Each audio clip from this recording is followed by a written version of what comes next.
Good morning বন্ধুরা, তোমরা সবাই কেমন আছো? আমার চ্যানেল ঘরেও বাইরে রত্নায় আমি পিও চলে এসেছি সকালবেলা কাজ টাজ বাগিয়ে বাজারে। আজকে একটু বাজারে এসেছি বাজার করতে। সবজি আলু এসব কিছুই ছিল না, তো আজকে বাজারে একটু আম পেলাম, জানো, আম আর বেটুর আমের অর্ডার ছিল, মা কাঁচকলা নেবে। তো আজকে আম পেয়েছি, আমটাও কিন্তু মানে এই সময়টা বেশ খেতে ভালো লাগবে। তো বাজারটা দেখো বেশ মানে একসাথে সব কিছু থাকে আর কি, মানে মাছের বাজার, সবজি বাজার সব এক কাছে। তো এখান থেকে নিতেও কিন্তু খুব সুবিধা হয়। তো এই দাদা দেখো বেগুনটা নিয়ে এলো, তো বেগুনটা একটু ভালো করে বেছে নিয়ে নেব। তো এই সময় শেষের দিকে দেখো বেগুনগুলো একটু পোকা হওয়ার চান্সটা বেশি থাকে, তো দেখে নিচ্ছি। তো সবজি কিন্তু মানে দেখো একটু দেখে নেব। 40 টাকা কেজি বলছে, তো সেক্ষেত্রে এখন আগের মতন আর বেগুনের দাম কম নেই, যত দিন যাচ্ছে এবার আস্তে আস্তে বাড়তে থাকছে। তারপর এদিকে ভিন্ডি আছে, তো সবজিগুলো একটু হাত বাছাই করে নিলে একটু ভালোই হয়, তাহলে অন্তত অতটা পোকা টোকাগুলো থাকে না। তা আমি যখন সবজি বাজারে যাই একটু হাত বাছাই করে সমস্ত কিছু দেখেই বাজারটা করি, যেহেতু এটা আমার বাবাও মানে করে, আর আমি আমার বাবার থেকেই শিখেছি, তোমাদেরকে আগেও বলেছি। তো আমি একটু বেছে বাজার করি, আলু পেঁয়াজ থেকে আরম্ভ করে সব নিজের হাতে তুলে বাজারটা করি। তো বাজার আমি প্রত্যেক দিন যাই না, আগে প্রায় সপ্তাহে 2-3 দিন যাওয়া হতো, এখন সপ্তাহে হয়তো একদিন যাই, একটু বেশি করে সমস্ত কিছু নিয়ে চলে আসি, দিয়ে একটু ফ্রিজে রেখে দিই সব রকম সবজি। আর বাজারে একটু গেলে সবজিটা অনেকটা সস্তা হয় আর টাটকা সবজিটা একটু পাওয়া যায়। আর এখন ভেন্ডি তো খুব একটা ভালো না, তাও মোটামুটি দেখছি যে একটু হাত বাছাই করে নিলে মানে ভালোই হবে। আর এখন ভেন্ডিটা আমার বেটুরাম খুবই পছন্দ করে, তো সেক্ষেত্রে নতুন সবজি তো, পটল খুব একটা যে ভালো খায় সেরকম না, কিন্তু ভেন্ডিটা খুবই ভালো খায়। তো দেখো আমি একটু বেশ সুন্দর দেখে মোটামুটি একটু বেছেছি, খুব যে ভালো বেছেছি তা না, মোটামুটি একটু বেছে আমি নিয়ে নিলাম। নেয় করে একটু কাঁচকলা আর বেগুন ভেন্ডি সমস্ত কিছু মানে যা সবজি টুকটাক দরকার। এদিকে দেখো আলু পেঁয়াজ সবটি বেছে নিতে হবে। পেঁয়াজের দামও অনেকটা বলছে, 50 টাকা বলছে। আর এদিকে দেখো এই আলুও, তো একটুখানি বেছে নিই। চন্দ্রমুখী বলছে যে কত বললো যেন, বলে গেছে, এই 25 না এরকম 26 কিছু একটা বললো। তো যাই হোক আমি একটু দেখে আলুগুলো নিচ্ছি একটু বেছে। তো সবজি তো আমি মানে একটু বেশি করেই নিয়ে আসি, কেননা আমার বেটুরাম তো সবজি খেতে ভালোবাসে, তোমরা সবাই জানো, আর আমরা সবজি সবাই খাই। শীতের শেষে এবার আস্তে আস্তে অনেক সবজি চলে যাচ্ছে, কিন্তু তবু যতটা পারলাম।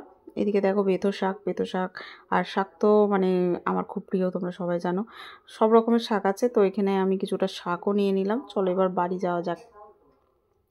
তো তাড়াহুড়ো করে মানে ব্যাগ নিয়ে সাইকেল নিয়ে সব ভিডিওটা তো তোমাদের সাথে শেয়ার করা যায় না, তো সেক্ষেত্রে যতটা পারি তোমাদের সাথে শেয়ার করছি। এদিকে দেখো ভাত চাপিয়েছি, ডাল, আর আমি ভাত আর ডাল চাপিয়েছি। এদিকে আমি এসেই কিন্তু সকালে সব কাজটা মোটামুটি বাগিয়ে গিয়েছিলাম, এসে এবার আমি সোজা তরকারি কাটতে বসে পড়েছি। এখনও সবজি টবজি কিছু মানে সেরকম বার করিনি, কিন্তু যেটুকু মানে রান্নাবান্না হবে রান্নাটা চাপাই, তারপর আস্তে আস্তে রান্না করতে সবজিটা গুছিয়ে ফ্রিজে ভরে দেবো। এইভাবেই আমি কাজ করতে থাকি, যেহেতু একদিকে রান্না চাপাই, একদিকে এই কাজ করি, একদিকে ওই দিকে কাজ করি, এরকম ভরে এইভাবে সমস্ত কাজ চলতে থাকে। আর দেখো আম এনেছি, মানে বেটুরাম তো খুব খুশি, মা একটু আমের চাটনি করবে। আর সংসারের কাজ চতুর্দিকে গুছিয়ে বাগিয়ে করা। আর এদিকে দেখো বেটুরাম কীরকম আমাকে রসুন ছাড়িয়ে দিচ্ছে। তো ফাঁক পেলে আমার বেটুরাম আমার কাছে একটু করে কাজ করতে চলে আসে, আমি বলি তুই তোর কাজ কর, কিন্তু ওই যে মায়ের কাছে পিছনে ঘুরঘুর করে। এদিকে দেখো আমার চাটনি আমার কিন্তু কমপ্লিট হয়ে গেছে। আর এই সময়ে আসছে গরমের সময় আমের চাটনি, আমের ডাল, আমের টক ঝোল, যেগুলো বেশ খেতে একটা অন্যরকম লাগে।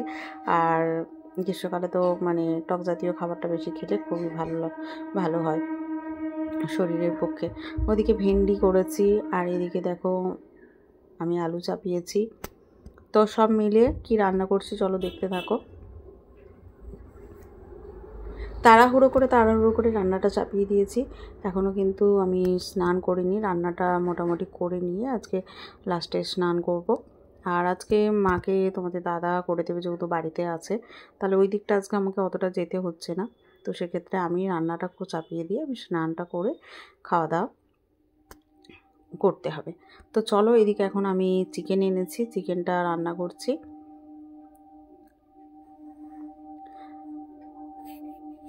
চিকেনটা আমি একদমই দুবেলার জন্য করে নিচ্ছি, আর ডালটাও আমি দুবেলার জন্য করেছি, যেহেতু বেটুরা ওর ঠাম্মি ওরা তো চিকেন খায় না, তো খাবো আমরা দুজনে।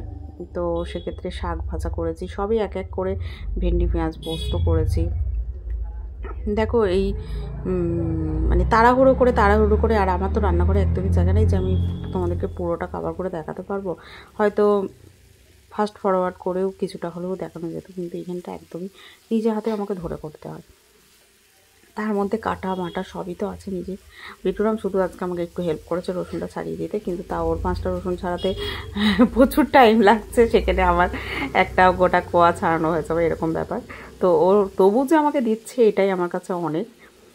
তো চলো, ফাইনালি কি রান্না হলো এবার আসা যাক। জল গরম করে স্নান হয়ে গেছে আমার, এদিকে আমি চলে এসেছি খাবার সাজাতে। আজকে বাটি ভাত একটু সাজিয়ে নিয়েছি। সাজানো ভাতটা আমার বেটুরাম খেতে পছন্দই করে। হ্যাঁ, প্রত্যেক দিন হয়তো সব দিন মানে বেশ সুন্দর করে বাটি ভাতটা করা হয় না। বাটি ভাতটা করতে গেলে মানে একটুখানি বেশ মানে চেপে চেপে করতে হয়, তবে সুন্দর সাজানো যায়। তো আজকে আমি একটুখানি করলাম। তো চলো খাবারটা কি সাজাচ্ছি। পেঁয়াজ আমি কেটে নিয়েছি, আর সাথে কাঁচা লঙ্কা, লেবু সাথে তো আছেই। এদিকে দেখো শাকটা ভাজা করেছি, আজকে একটু কলমি শাক ভাজা করেছি। কলমি শাক ভাজাটা তোমাদের দাদা খেতে খুবই পছন্দ করে, আমার বেটুরামও খায়। আর তার সাথে এই ভেন্ডি পেঁয়াজ পোস্তটা, কচি ভেন্ডি পেঁয়াজ পোস্ত করেছি, যেহেতু বেটুরামের ঠাম্মি ওরা তো খাবে না, তো সেক্ষেত্রে ওদের জন্য পোস্ত বানিয়েছি। আর শাক ভাজা আর ডাঁটা দিয়ে আমি ডাল বানিয়েছি। একটা ডাঁটা আলু বেগুন দিয়ে একটা যে ডাল তরকারি হয় টমেটো দিয়ে, কচি ডাঁটা একদম মানে ভাতে মাখিয়েও খাওয়া যাবে, অথচ একটু তরকারির মতন পোস্ত দিয়ে খেতে কিন্তু বেশ সুন্দর লাগবে। তো আজকে আমি এইটুকুই রান্না করেছি ওদের জন্য, আর আমাদের জন্য একটুখানি চিকেন করেছি। তার সাথে চিকেনটা দেখো কীরকম হয়েছে, তো আমাদের জানি না কীরকম লাগবে। তো মোটামুটি করেছি, খুব যে ভালো বিশাল রান্না করতে পারি সেরকম না। তো মায়ের কাছে যেটুকু পেরেছি শিখেছি সেটুকুই তোমাদের সাথে শেয়ার করি। আর সবার লাস্টে কী করেছি তোমরা তো জানোই। সবার লাস্টে একদম আজকে মানে নতুন সবজি, যাই হোক, চাটনি, আম। তো আম এনেছি, তো আমার বেটুরাম বলছে, মা আমের চাটনি করেছো যখন, তাহলে আমের প্লেটে দিয়ে দাও। তো আমি আমের প্লেটে দিয়ে দিলাম। তো সব মিলিয়ে আজকে কিন্তু দেখো রান্না এরকমই। তো তোমাদের কীরকম লাগলো অবশ্যই আমাকে কমেন্টে জানিও, ভালো লাগলে লাইক কমেন্ট শেয়ার করো। সকাল থেকে যা কিছু পারি তোমাদের সাথে অল্প অল্প হলেও শেয়ার করি। তো আজকে দেখতে দেখতে দেখো একটু বেলা হয়ে গেছে, সকালে কাজ গুছিয়ে বাগিয়ে তাড়াহুড়ো করে বাজারে চলে গেছি। তারপর এসে রান্না বান্না করে বেশ অনেকটা সময় দেরি হয়ে গেছে। সবে এবার আমার বেটুরামকে খেতে দিয়ে দিয়েছি, আমার বেটুরাম অলরেডি বসে পড়েছে। তো ওকে একটুখানি মাখিয়ে দিতে হবে, মাংসের বাটি সরিয়ে নিতে হয়েছে, যেহেতু মানে ও কাছে থাকলেই এটা মানে একদমই পছন্দ করে না। তো সেক্ষেত্রে ওকে এত বোঝাচ্ছি, ও কিছুতেই বুঝতে চাইছে না, কিন্তু যাই হোক কী আর করা যাবে, কিছু করার নেই। তো চলো এখন আমি আপাতত আমার বেটুরামকে মাখিয়ে দিচ্ছি। ভাতটা মাখিয়ে দিলে 1-2 ব্রাশ খাইয়ে দিলে ও কিন্তু নিজে থেকে নিজের মতন করে খেতে থাকবে। তারপর আছে মাকে খেতে দেব, তারপর আমরা খাবো, একের পর এক আছে। তো আমরা তো চিকেন খাবো, ওর সামনে ওকে বললাম যে ঠিক আছে তুই আগে খেয়ে নে, তারপর নয় আমরা খাবো। খাওয়া দাওয়া রেস্ট করার পর আমি চলে গেলাম, আমার আজকে নাচের ক্লাস ছিল, তো সেখানেই আজকে অনেক দিন পর গেলাম। তো বেশ ভালোই লাগছিল দেখতে, অনেক সবাই মিলে একটুখানি মজা নিচ্ছিলাম।